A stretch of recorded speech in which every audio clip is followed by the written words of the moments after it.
ಗಣೇಶ ಹಬ್ಬದ ದಿನ ಗಲಾಟೆಯಿಂದ ಗಲಭೆಯಿಂದ ಕೋಮು ಗಲಭೆಯಿಂದ ಸಂಪೂರ್ಣವಾಗಿ ಧಗಧಗಿಸಿದ್ದ ನಾಗಮಂಗಲ ಪಟ್ಟಣ ಇದೀಗ ಸಹಜ ಸ್ಥಿತಿಗೆ ಮರಳುತ್ತಾ ಇದೆ. ಇವತ್ತು ನಾಗಮಂಗಲದಲ್ಲಿ ಶಾಂತಿ ಸಭೆ ಇತ್ತು. ಶಾಂತಿ ಸಭೆಯನ್ನು ನಡೆಸಿದ್ರು ಜಿಲ್ಲಾ ಉಸ್ತುವಾರಿ ಸಚಿವರು ಚಲವರಾಯಸ್ವಾಮಿ ಅವರ ನೇತೃತ್ವದಲ್ಲಿ ಈ ಶಾಂತಿ ಸಭೆ ಇವತ್ತು ನಡೆಯಿತು. ನಾಗಮಂಗಲದ ಅಂಬೇಡ್ಕರ್ ಭವನದಲ್ಲಿ ಸಭೆ ನಡೆಯಿತು. ಸಭೆಯಲ್ಲಿ ಹಿಂದೂ ಮುಸ್ಲಿಂ ಮುಖಂಡರು ಭಾಗಿಯಾಗಿದ್ದರು. ಡಿಸಿ ಡಾಕ್ಟರ್ ಕುಮಾರ್, ಎಸ್ಪಿ ಸೇರಿದಂತೆ ಹಲವರು ಈ ಶಾಂತಿ ಸಭೆಯಲ್ಲಿ ಭಾಗಿಯಾಗಿದ್ದರು. ಶಾಂತಿ ಸೌಹಾರ್ದತೆಗೆ ಹೆಸರಾಗಿರುವ ಭಾರತ ಎತ್ತ ಸಾಗ್ತಾ ಇದೆ.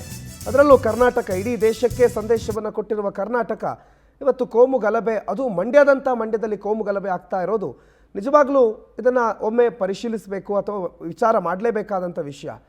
ಮಂಡ್ಯದಲ್ಲಿ ಹೀಗಾಗ್ತಾ ಇರೋದು ಎರಡೂ ಕೋಮಿನವರು ಪರಸ್ಪರ ಸೌಹಾರ್ದತೆಯಿಂದ ಬದುಕಬೇಕು ಅನ್ನುವ ನಿಟ್ಟಿನಲ್ಲಿ ಈ ಶಾಂತಿ ಸಭೆಯನ್ನು ಇವತ್ತು ಆಯೋಜನೆ ಮಾಡಲಾಗಿತ್ತು. ಇದನ್ನು ಉಸ್ತುವಾರಿ ಸಚಿವ ಚಲವರಾಯಸ್ವಾಮಿ ಅವರ ನೇತೃತ್ವದಲ್ಲಿ ಅಲ್ಲಿನ ಜಿಲ್ಲಾ ಪ್ರಮುಖ ಅಧಿಕಾರಿಗಳ ಸಮ್ಮುಖದಲ್ಲಿ ಇವತ್ತು ಈ ಸಭೆಯನ್ನು ಮಾಡಿ ಮುಗಿಸಲಾಯಿತು. ವಿಸಿಟ್ ಇದ್ರಲ್ಲ, ನಾಯಕರೆಲ್ಲ ವಿಸಿಟ್ ಮಾಡೋಗಿದ್ದಾರೆ. ಇವತ್ತು ಶಾಂತಿ ಸಭೆ ಮಾಡಿ ಈಗ ಆಗಿರೋ ಇನ್ಸಿಡೆಂಟನ್ನು ನೋಡ್ಕೊಂಡೆ ನಾವು ಕೂತ್ಕೊಂಡ್ರೆ ಮುಂದೆ ಜನ ನೆಮ್ಮದಿಲಿರಬೇಕಲ್ಲ. ಶಾಂತಿ ಸಭೆ ಅನಿವಾರ್ಯ. ಎಲ್ಲರೂ ಒಗ್ಗಟ್ಟಾಗಿ ಹೋಗ್ಬೇಕಾಗತ್ತೆ. ಇರ್ತಕ್ಕಂಥ ಗಣಪತಿನ ವಿಸರ್ಜನೆ ಮಾಡಬೇಕಾಗತ್ತೆ. ಸೋಮವಾರ ಮುಸ್ಲಿಂ ಹಬ್ಬನೂ ಇದೆ.